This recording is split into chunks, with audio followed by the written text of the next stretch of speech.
हनुमानजनासूनुः वायुपुत्रो महाबलः रामेष्टः फल्गुणसखः पिङ्गाक्षो अमितविक्रमः उदधिक्रमणश्चैव सीताशोकविनाशकः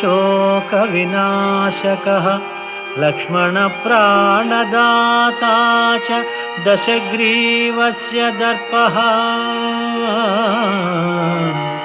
द्वादशैतानि नामानि कपीन्द्रस्य महात्मनः